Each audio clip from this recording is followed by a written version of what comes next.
सोचिए अगर आपको पता चले कि आप अपनी जिंदगी के किसी भी पल में वापस जा सकते हैं, उसे दोबारा जी सकते हैं, गलतियां सुधार सकते हैं या बस एक खूबसूरत लम्हा फिर से महसूस कर सकते हैं। टिम को जब ये राज पता चलता है कि उसकी फैमिली के लोग टाइम ट्रेवल कर सकते हैं तो उसकी जिंदगी हमेशा के लिए बदल जाती है। लेकिन क्या सिर्फ वक्त पे कब्जा पाना ही काफी है या जिंदगी जीने का असली राज कुछ और ही है? ये कहानी है प्यार, परिवार और वक्त के सही इस्तेमाल की। तो चलिए कहानी की शुरुआत करते हैं।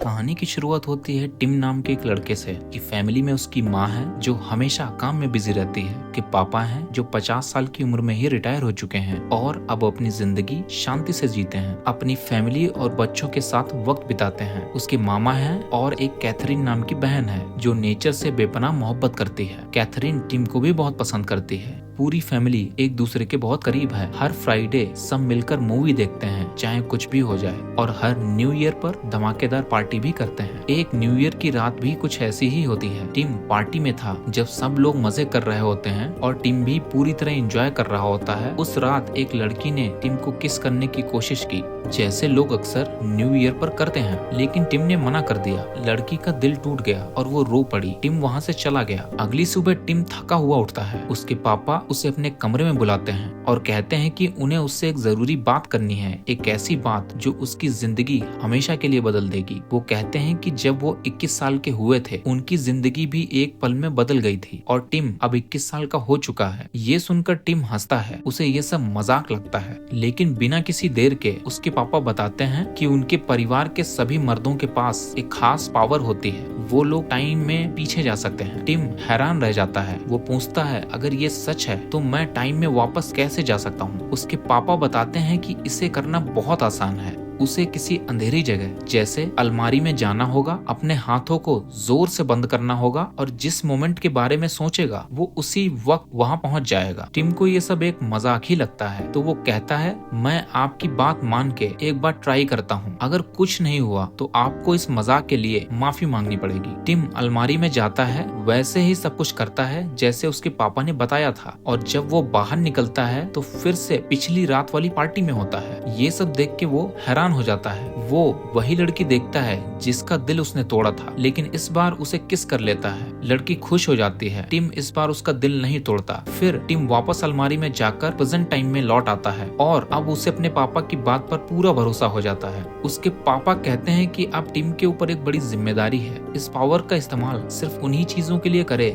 जो उसे सच्ची खुशी दे। टिम कहता है कि उसके लिए सबसे बड़ी खुशी है उसे एक अच्छा लाइफ पार्टनर मिले जो उससे प्यार करे। फिर टिम की जिंदगी में शार्लेट आती है जो उसकी बहन की दोस्त होती है और समर वेकेशन में 2 महीने के लिए उनके घर रहती है। एक दिन टिम उसकी पीठ पर सनस्क्रीन लगा रहा होता है, लेकिन गलती से ज्यादा क्रीम गिर जाती है। घबरा के वो वहाँ से भाग जाता है और अलमारी में घुसकर दोबारा टाइम में वापस जाता है। इस बार जब शार्लेट उसे बुलाती है तो वो आराम से सनस्क्रीन लगाता है और शार्लेट को ये काफी पसंद आता है। छुट्टियों में शार्लेट और टिम ज्यादा वक्त बिताने लगते हैं, टेनिस खेलते हैं, बातें करते हैं। लेकिन धीरे धीरे वेकेशन खत्म होने लगती है। एक लंच के दौरान पता चलता है कि शार्लेट कल जा रही है। टिम आखिरी दिन उससे मिलता है और कुछ कहने ही वाला होता है, लेकिन शार्लेट पहले ही बोल देती है कहीं तुम ये तो नहीं कहने वाले हो कि तुम मुझसे प्यार करते हो? अगर ऐसा है तो पहले क्यों नहीं बताया? अब जब मैं जा रही हूँ तब क्या फायदा? टिम कहता है मैं सच में यही कहने आया था कि मैं तुमसे प्यार करता हूँ। ये सुनकर वो वहाँ से चला जाता है। टिम समझ जाता है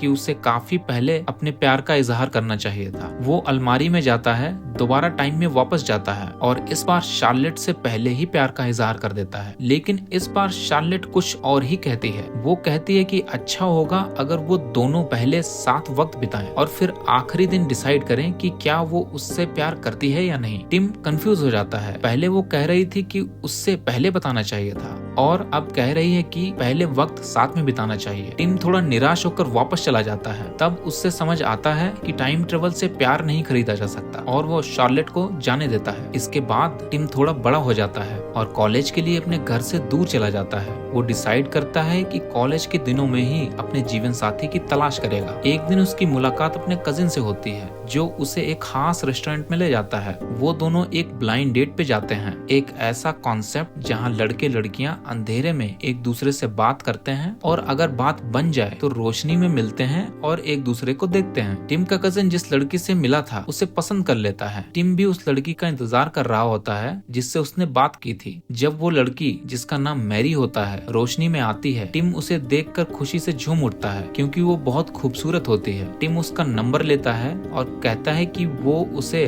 बाद में जरूर कॉल करेगा। घर वापस आकर टिम अपने दोस्त हैरी से मिलता है जो उस दिन काफी गुस्से में होता है। एक न्यूज़पेपर ने उसके प्ले के बारे में बहुत बुरा लिखा था। टिम उसकी मदद करने के लिए टाइम ट्रेवल करता है, वापस उस रात जाता है जहां हैरी का प्ले हो रहा होता है और उसे सक्सेसफुल बनाने के लिए मदद करता है। अगले दिन वही न्यूज़पेपर हैरी के प्ले की तारीफ से भरा होता है, लेकिन टिम एक बड़ी गलती कर बैठता है। वो मैरी का नंबर सेव करना भूल जाता है। जब उसे कॉल करने की कोशिश करता है तो उसका नंबर कहीं नहीं मिलता। वो फिर से उसी रेस्टोरेंट भी जाता है जहां पहली बार मिले थे, लेकिन वहां भी मैरी का कांटेक्ट नहीं मिलता। टिम अपनी टाइम ट्रेवल पावर का यूज नहीं करता क्योंकि अगर वो पास्ट बदलेगा तो हैरी का प्ले फिर से बर्बाद हो सकता है। एक दिन टिम अपनी बहन के साथ एक आर्ट गैलरी में बैठा होता है जहाँ उसकी नजर मैरी पर पड़ती है। वो तुरंत उसके पास जाता है और पूछता है कि वो कैसी है, लेकिन मैरी उससे पहचानती ही नहीं। तब टिम को याद आता है कि उसने टाइम ट्रेवल करके हैरी की हेल्प की थी और इस वजह से वो मैरी से कभी मिला ही नहीं,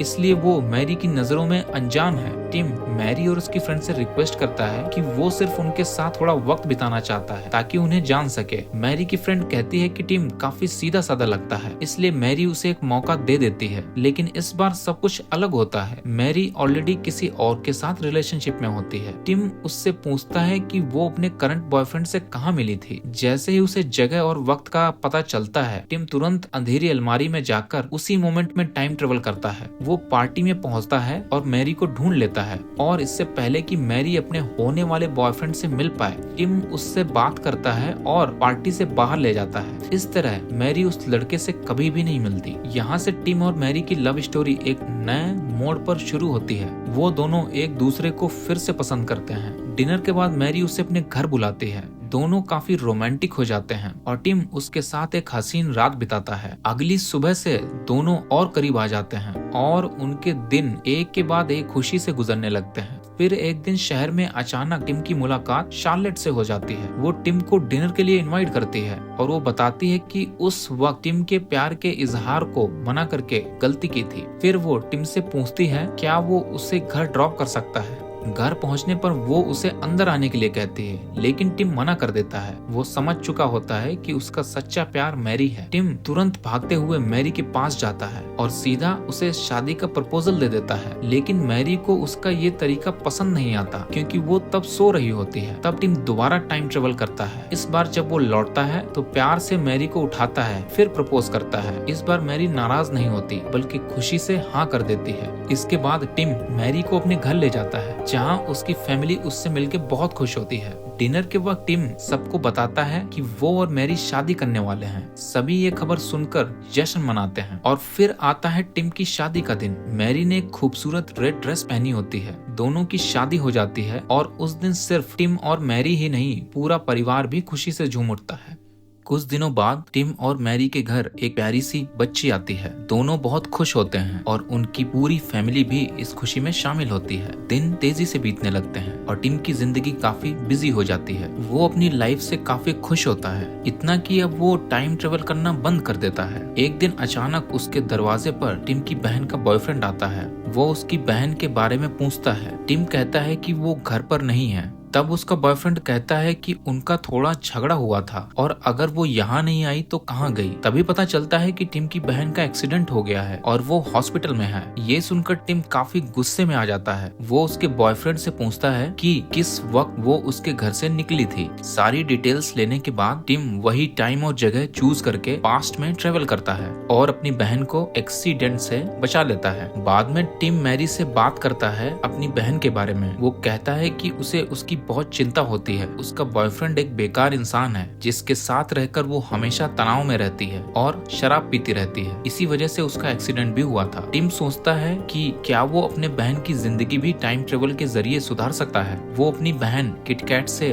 बात करता है और कहता है कि वो उसकी हेल्प कर सकता है, लेकिन इस राज को किसी से बताना नहीं होगा। दोनों के बीच गहरी अंडरस्टैंडिंग होती है, इसलिए टिम उसे अपने टाइम ट्रेवल के राज के बारे में बता देता है। टिम एक प्लान बनाता है। वो किटकैट को अलमारी के अंदर ले जाता है और दोनों मिलकर पास्ट में जाते हैं। किटकैट हैरान रह जाती है। टिम उसे उस रात में ले जाता है जहां पहली बार उसकी मुलाकात उसके बॉयफ्रेंड से हुई थी, न्यू ईयर की पार्टी में। इस बार टिम दोनों को मिलने नहीं देता क्योंकि उसे लगता है कि उसी मुलाकात ने किटकैट की जिंदगी बिगाड़ी थी। पर किटकैट खुद को रोक नहीं पाती। अपने बॉयफ्रेंड को देखते ही गुस्से में उसे जोर से मुक्का मार देती है। टिम तुरंत उसे वहां से हटाकर एक और जगह ले जाता है। फिर दोनों वापस टाइम में लौटने की सोचते हैं, इस उम्मीद के साथ कि अब किटकैट की जिंदगी बेहतर होगी। वापस आने के बाद टिम देखता है कि सब कुछ बदल चुका है। किटकैट अब जे के साथ होती है जो कि टिम का अच्छा फ्रेंड होता है। टिम खुश हो जाता है, उसने अपनी बहन की जिंदगी सुधार दी। फिर वो अपने घर लौट जाता है और मैरी से मिलता है। जब वो अपने बच्चे को खिलाने जाता है तो देखता है कि उसका बच्चा बदल गया है, अब वो लड़की नहीं लड़का है। ये देखकर टिम घबरा जाता है। वो तुरंत अपने डैड के पास जाता है और उन्हें सब कुछ बताता है।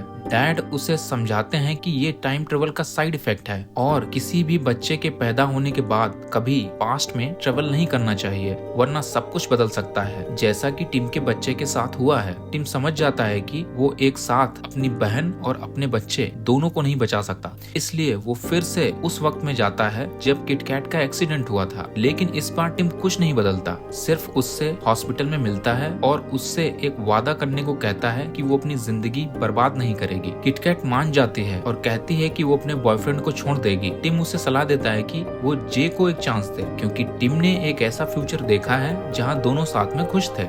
वापस आकर टिम देखता है कि अब सब कुछ वैसा ही है जैसे पहले था। उसकी बेटी वापस आ चुकी है। इसे देखकर वो बहुत खुश होता है। खुशी में वो मैरी से कहता है कि क्यों ना एक और बच्चा करें। मैरी मान जाती है और कुछ टाइम बाद उनके 2 बच्चे हो जाते हैं। टिम अपनी जिंदगी खुशी से जी रहा होता है। एक दिन किसी वजह से टिम और मैरी का छोटा सा झगड़ा हो जाता है। तभी उन्हें एक फोन कॉल आता है। टिम फोन उठाता है। दूसरी तरफ उसकी माँ होती है जो कहती है कि उसके डैड की तबीयत बहुत खराब है और वो तुरंत घर आ जाए। ये सुनते ही टिम वापस घर पहुंच जाता है। फैमिली के बाकी सभी लोग भी इकट्ठा हो जाते हैं। टिम अपने डैड से बात करता है। डैड उसे बताते हैं कि उन्हें कैंसर है, शायद सिगरेट पीने की वजह से, पर वो कहते हैं कि उनकी स्मोकिंग की आदत टिम के पैदा होने से पहले की है और वो उस वक्त जाकर अपनी आदत बदलने की कोशिश करते हैं। तो हो सकता है टिम और किटकैट जैसे बच्चे कभी पैदा ही ना हो, जैसा कि टिम के बच्ची के साथ हुआ था। इसलिए वो पास्ट में कुछ भी बदलने के खिलाफ हैं। टिम पूछता है उनके पास कितना वक्त बचा है। डैड कहते हैं सिर्फ कुछ हफ्तों का। ये सुनकर टिम उदास हो जाता है और अपने डैड को गले लगा लेता है। टिम को टाइम ट्रेवल के बारे में एक और सच्चाई समझ आती है कि टाइम ट्रेवल करके किसी को